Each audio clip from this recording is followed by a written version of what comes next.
So, next, let's talk about social value, which we said, doesn't weigh as much as sexual value, because a lot of these things are, social constructs or things that change with the importance of age, or manifestations of the sexual value qualities themselves, or kind of a byproduct of them, some more important than others.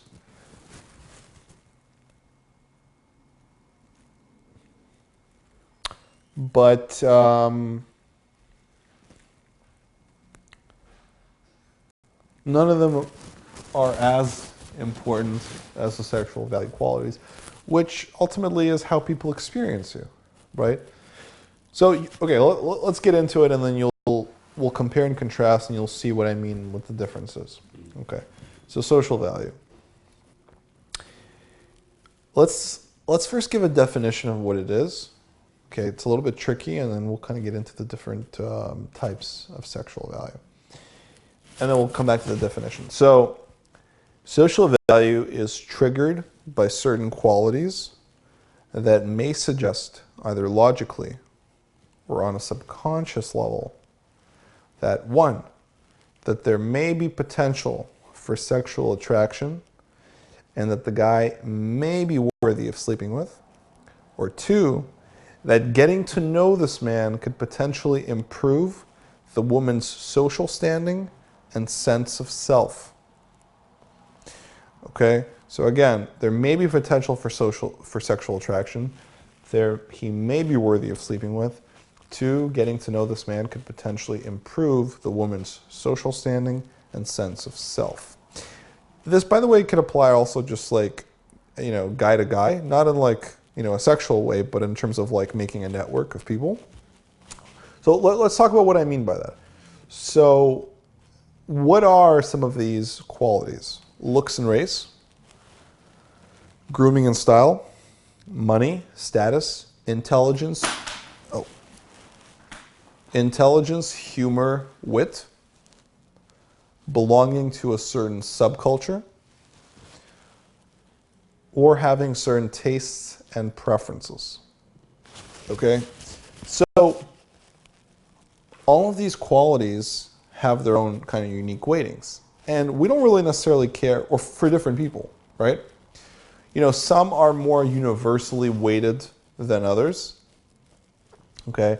Like maybe money, looks, status will be more universally weighted than, for example, something like belonging to a certain subculture. Like if you're a hipster or you're into indie films, like, yeah, one group of people might agree. One group of people is like, I don't really care for that. They're maybe more into wine. Somebody else is more into extreme sports, right? Whereas everyone can universally say, well, money is a powerful social value. Okay? So they all have their own weightings for different kind of people. Okay? And some categories will have heavier weightings objectively. But essentially, the idea here is, I want to tell you this in a way that's not confusing. The idea here is, and we're going to talk about the definition again, is that you see someone that, let's say, embodies some of these good qualities, right? Triggered by certain qualities, okay? So you see someone, he's tall, he's white, he's good looking, full head of hair, dressed in a suit, maybe he's hanging out on a yacht, surrounded by people, there's champagne flowing,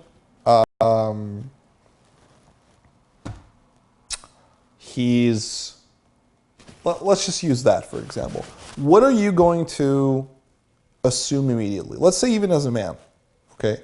What are you going to assume?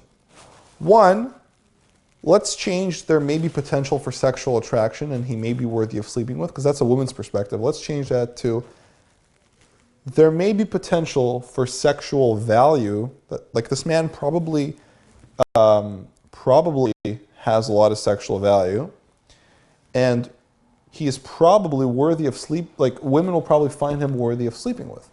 He probably has a lot of those masculine qualities that we talked about in sexual value, right? It's almost like consciously and or better subconsciously, you know, it's like, okay, this guy's probably confident, he's probably resourceful, he's probably charismatic, he's assertive. That's how I'm imagining him, right? And two, you think, you know what? If I got to know this man, this could improve my social standing and sense of self.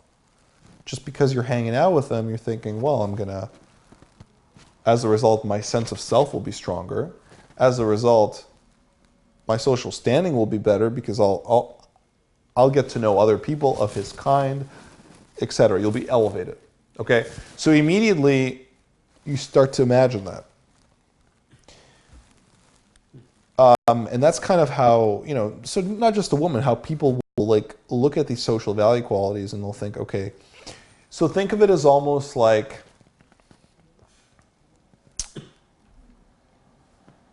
you have a product, okay? And let's say the product is the sexual value. And then you have the marketing for it. The marketing or the storefront or the packaging. And let's say it's super nice. It's a nice store, nice packaging, nice decoration. Got a cool commercial with I don't know, Brad Pitt's in the commercial, you know, using this product. You don't even know what the product is yet, but you see Brad Pitt in a commercial with this product, you think, oh shit, it's probably a good product, right? You see a nice store on Bloor Street, like, you know, it's a street with expensive shops. You know, you see a nice store on Bloor Street, you think, okay, the store probably sells good shit, right? And the sales effort is your game, essentially. The sales effort is your game. So you could push your product through your game, right? Through, like essentially, you're having sexual value is not enough. Having social value is not enough. They all help, but you also want to kind of like be out there. You want to like push it out there. You want to like get the store in front of people. You want to get the commercial in front of people. You want to get people on sales calls. You want to market through the internet, right? So the sales and marketing effort is kind of your game. So these kind of things, while they're not as important as the product itself, right? Ultimately, if you're buying a phone, you want the phone to work really well. But sometimes without this, you may not even have a chance to know that the phone exists and to know that the phone has any kind of qualities, even though the phone's qualities themselves are more important than the packaging and the commercial, right? So I just want to make sure this isn't too convoluted. These are things that you want to optimize to the extent that you find it useful and to the extent that you can control it. Make a note about that. So your social value should be maximized to the extent that you can control it and to the extent that you find it useful or deem it useful. And I'll explain in a second what that means. That you deem it useful, or for first, that to the extent that you can control it and to the extent that you deem it useful. So what does that mean? So you've got these qualities, right? Looks and race, grooming and style, money, status, intelligence, humor, wit, belonging to a certain subculture, you know, having certain tastes and preferences, right? So to the extent that you can control it, okay, well, looks and race, right? Race, you can't control it, right? Your looks, can't really control it, right? I mean, yeah, you can maybe get some plastic surgery, but that's like kind of a great and one I don't necessarily recommend. grooming and style you can control, right? You can like wear better fitting clothes, clothes that fit your, physique or your vibe or whatever. You can, if you're balding like me, you can shave your head. If you have bad eyesight, you can get nice frames or contacts, right? You can groom your facial hair. If you have fucking back hair, you can go get what is that, LASIK hair removal or wax. So those are things that are within your control, right? Money, status. To an extent, it is within your control. To an extent, it isn't within your control, right? But the second point is what? To the extent that you deem it useful, right? So you shouldn't necessarily be adopting or new habits or going after things that you think is important just because it's valued in society. Like, okay, like let's say with money, right? Obviously, the more money you have, the more power you'll have, the more, respect you have, the more freedom, blah, blah, blah. Okay? Money is a social value quality. But do you necessarily want to be a multimillionaire? That's not for everyone, right? You shouldn't do it just because you'll have more social value. You have to also consider the lifestyle. You have to consider the sacrifices that would take, et cetera, et cetera. And maybe that's not a good fit for you, right? Because ultimately, your pursuit of money should really be motivated by a pursuit of freedom, not a pursuit of social value. The social value is kind of secondary, that it brings you. Social value, maybe status. I think status and money are not necessarily, they don't necessarily go hand in hand. They sometimes go hand in hand. But like, if you want to be a millionaire, an entrepreneur, cool. If you want to be, I don't know, a personal masseuse making, I don't know, 50, 60K a year, cool. You want to be a bartender living like, I don't know, some small beach outside of LA, just making some like decent money, hanging out with people, surfing the wave. You can still have a pretty cool lifestyle, right? You could still meet people in those kind of circles, right? Bang girls, make friends. So to the extent that you deem it necessary. And that goes for belonging to a certain subculture. You don't need to surf just because some girls find it cool. Do you like surfing? You don't need to buy a Harley just because some people find it cool. Buy a Harley if you like Harleys, right? Same thing with certain tastes and preferences. If you're not really into wines, don't start attending wine tastings just because it's fancy. I mean, like, out of curiosity, you could, right? Or don't start playing golf if you don't really like golf, just because it's a high status thing, right? So it's like you want to maximize your social value, right? I think it's kind of silly not to, right? I mean, no one needs to do anything, but if you're motivated, you're naturally going to want to maximize your social value, right?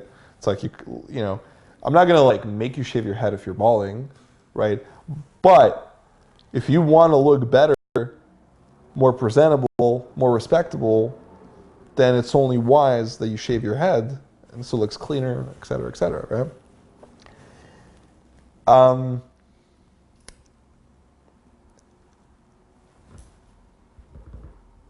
Yeah, so it's silly if you want to kind of improve your overall social value.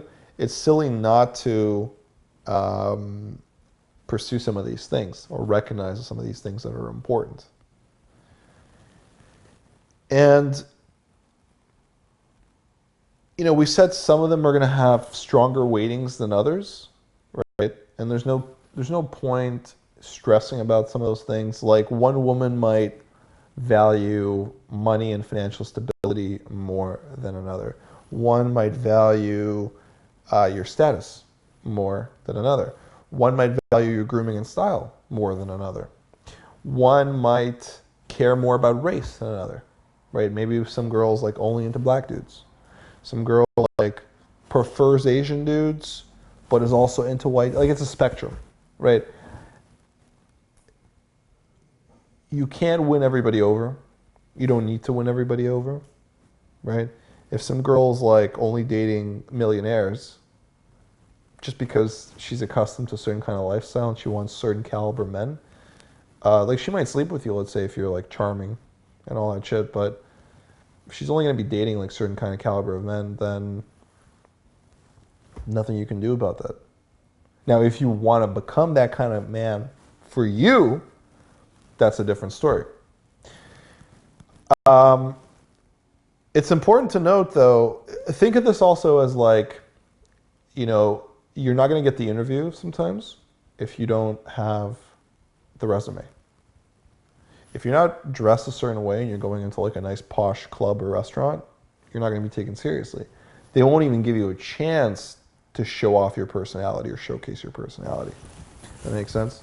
Now, also recognize that as you work on your sexual value qualities, you will also spill over into your social value qualities. As you become more assertive, more confident, let's say you make better decisions about your career, you learn how to like grow wealth, you know, make money. You might also know how to network better, grow your social media, meet cool people, because you're going to all these functions and events. So maybe your status grows, your social circles grow. Maybe you start reading more, so you become wittier, more intelligent. You might start getting into wines because you now have more free time. So now you're like belonging to a certain subculture. So you notice how it all kind of trickles out?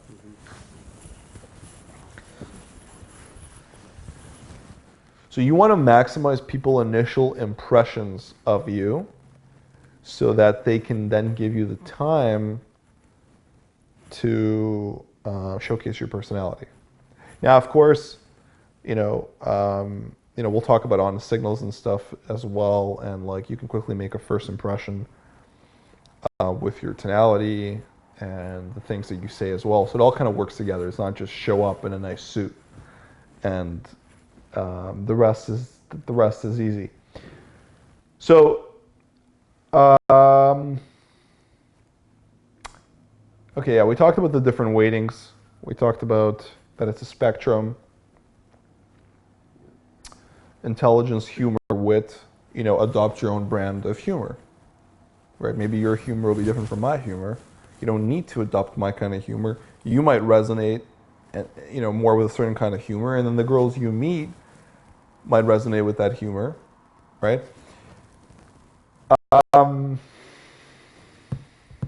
We talked about sexual value, spilling over into social value. Now, okay.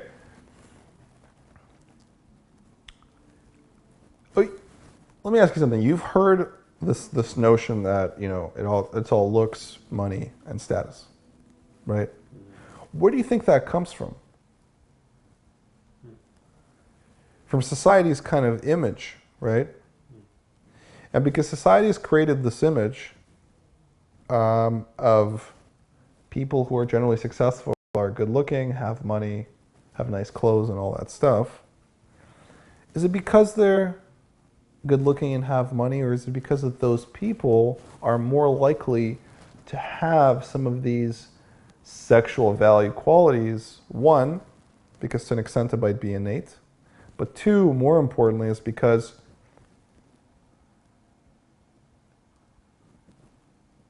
their society has given them permission to go after certain things, and as a result, they've developed some of these qualities. So let's say maybe if you're white, you're going to be automatically, maybe let's say incrementally more confident than if you're of a certain kind of other race. Or if you're a native, like a native citizen of a country versus an immigrant, right? You're like, oh shit, I belong here. This is my place, right? Versus an immigrant kind of has to adjust and assimilate. So automatically it's like, oh, well, is it because the person's white? Or is it because he's white, he felt more at home? Is it because he's good looking, or it's because society told him that good looks are important, and he gave himself permission to do certain things, and as a result developed confidence. Does that make sense? And as a result developed wealth, right? And as a result, started dressing better. So it's almost like a self-fulfilling prophecy. Whereas if you're not as maybe good looking, if you're, son of some immigrants, and your culture, says that you need to maybe be non-confrontational or whatever it is, or, in my case, it was like very fear-driven, risk-averse and stuff. I felt like I was kind of second class. I didn't give myself permission. So it all kind of like feeds into itself, right? And your sexual value is cultivated in many ways by your upbringing and your surroundings and social conditioning. Okay? So that's why I think there's this kind of misconception. Now, there are situations where, it's interesting to know that there are situations where your social value and your sexual value will be completely in alignment, and then there are some situations where they'll be in conflict. So most often, it's easy to imagine that they will be in alignment. Like if you have someone who's got a high social value, they probably have high sexual value, generally speaking. But let's imagine a situation where they're in conflict. Imagine you have some talented DJ. So let's imagine a really talented DJ, right? He was just, let's say, super talented, but was discovered by a manager. The manager made him big. I think maybe the story of Avicii, right? So he's got all the status and all the social value and money and all that stuff, but maybe deep down he's kind of like, a meek kid who's not very assertive. He's just like, knows how to make good music, and his manager's the one who's like pushing him through and making these decisions, right? That's why they say talent is overrated. It was also the Beatles manager that put them on the map. There was a lot that he did for them in terms of their image and sales and pushing them as a brand. But so let's imagine a situation like this. A woman might see a guy like that and think, oh, well, he's this like cool DJ. He must be all those things. Confident and a leader and charismatic and dominant and assertive, right? Because he's like this big figure.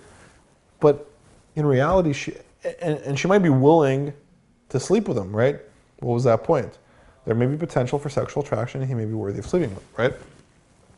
So she might do that, and then she might find out that he's not like that at all.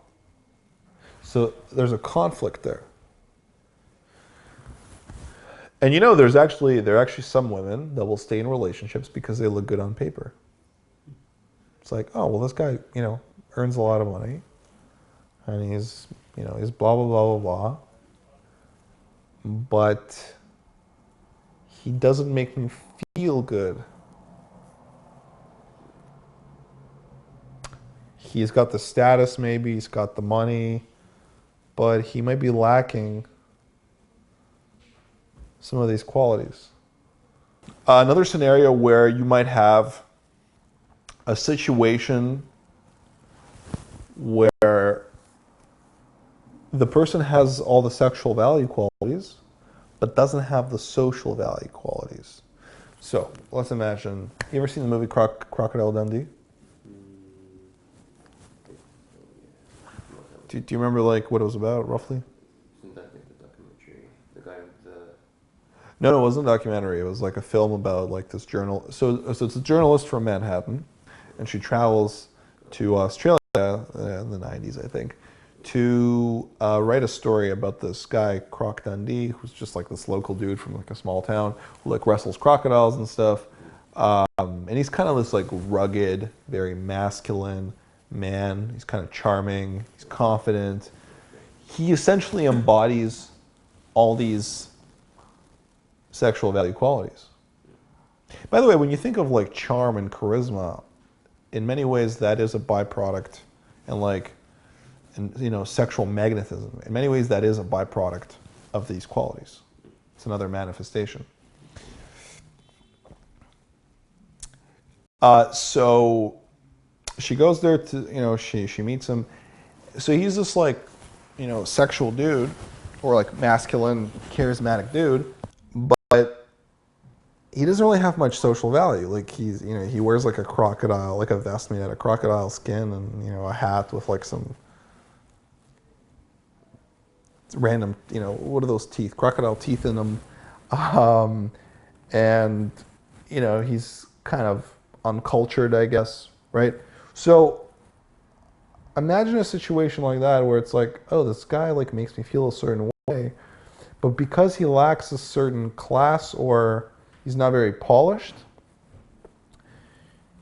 Now, in that movie, she ends up bringing him back to New York and actually falling for him and all that stuff. But in reality, a more polished, posh woman might not give a man like that a chance, right? If he just showed up in the streets of Toronto, girls would be like, yo, what the fuck?